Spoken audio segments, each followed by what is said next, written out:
Hi friends, இப்போ பாருங்கள் நம்ம வித்தியாசமான முறையில் வந்து ஒரு சுண்டல் குழம்பு வைக்க போகிறோம். சுண்டல் வந்து 8 மணி நேரம் ஊற வச்சுக்கணும். ஊற வச்சுட்டு வந்து குக்கரில் ஊற்றிக்கலாம். போட்டு உப்பு அது கொஞ்சம் போட்டுக்கலாம். கொஞ்சமாக மஞ்சள் பொடி போட்டுக்கலாம். வந்து ஒரு 5-6 விசில் விட்டு இறக்கி வச்சுக்கலாம்.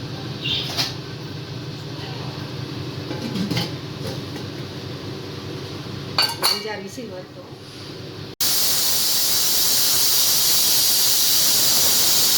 சுண்டல் குழம்புக்கு தேவையான மசாலா வறுத்துக்கலாம். பட்டை ஒரு 3 துண்டு, கிராம்பு ஒரு 4-5, சோம்பு ஒரு ஸ்பூனு, மிளகு 1/2 ஸ்பூனு, சீரகம் ஒரு 1/2 ஸ்பூன் போட்டு வறுத்துக்கலாம்.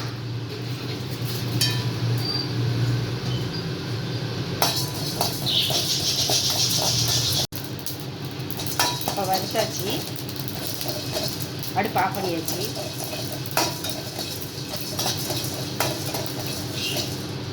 கூட ஒரு சின்ன துண்டு இஞ்சி, ஒரு 7-8 படி பூண்டு, கூடவே பெரிய வெங்காயம் 1, தக்காளி ஒரு 3 தக்காளி, இதெல்லாம் போட்டு அரைச்சிக்கலாம். இதை அரைச்சி எடுத்துக்கலாம். இது கூடவே கொஞ்சம் கருவேப்பிலை கொஞ்சம் சேர்த்துக்கலாம், கொத்தமல்லி தழை கொஞ்சம் சேர்த்துக்கலாம். இது எல்லாத்தையும் ஒட்டுக்கா போட்டு அரைச்சி எடுத்துக்கலாம். பாருங்கள், சுண்டல் நல்லா வேக வச்சு எடுத்து வச்சாச்சு. நல்லா வெந்துருச்சு.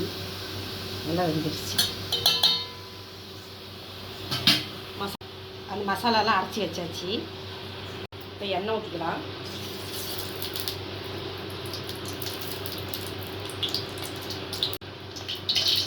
சீரகம் பொரிஞ்சிருச்சு. இந்த அரைச்சி வச்ச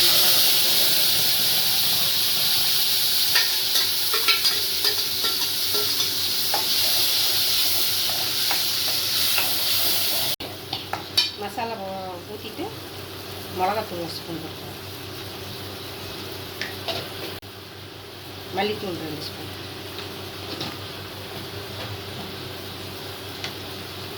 மஞ்சள் பொடி கொஞ்சம்,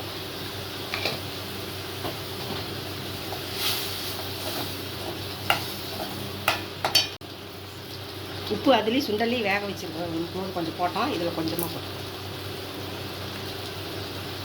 இது நல்லா கொதித்து எண்ணெய் மேலே வரும்போது சுண்டலை கொட்டி தேங்காய் கொஞ்சம் ஊற்றி இறக்கிட்டோம்னா சூப்பரான சுண்டல் குழம்பு தயாராகும். இப்போ வந்து நம்ம வெங்காயம் தக்காளியெல்லாம் பச்சையாக தான் அரைச்சி போட்டிருக்கோம். அதனால் அதை நல்லா வணக்கிடணும். வணக்கி இந்த மாதிரி வந்ததுக்கப்புறம் சுண்டல் வேக வச்ச சுண்டலை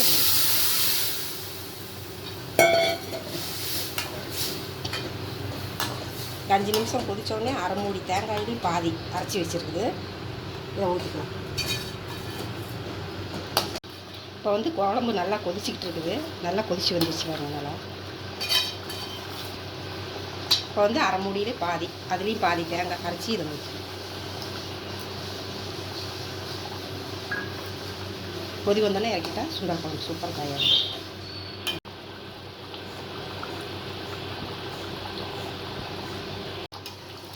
இப்போ பாருங்கள், சூப்பரான குழம்பு சுண்டல் குழம்பு வந்து தயாராகிடுச்சு. சூப்பராக ரெடி ஆகிடுச்சு பாருங்கள். என்ன நீங்களும் செஞ்சு பார்த்துட்டு எப்படி இருக்கு சொல்லுங்கள். அடுப்பு ஆஃப் பண்ணிடலாம். அவ்வளோ கொதி வந்துருச்சு. குழம்பு எப்படி பார்க்கவே எப்படி இருக்காரு, சூப்பராக இருக்குது. என்ன செஞ்சு பார்த்துட்டு எப்படி இருக்கு சொல்லுங்கள். வாங்க சாப்பிட்லாம்லாம். பாய். இப்போ இதில் வந்து நம்ம கருவேப்பிலை கொத்தமல்லியெல்லாம் அரைச்சி போட்டுட்டோம். கருவேப்பிலை அப்படியே போட்டோம்னா சின்ன பசங்களாம் தூக்கி போட்டுருவாங்க, சாப்பிட மாட்டாங்க. இப்படி அரைச்சி வைக்கிற குழம்புக்கெல்லாம் ஒவ்வொரு கைப்பிடி வந்து கருவேப்பிலை போட்டு அரைச்சி இதில் கலந்துட்டிங்கன்னா தெரியாது.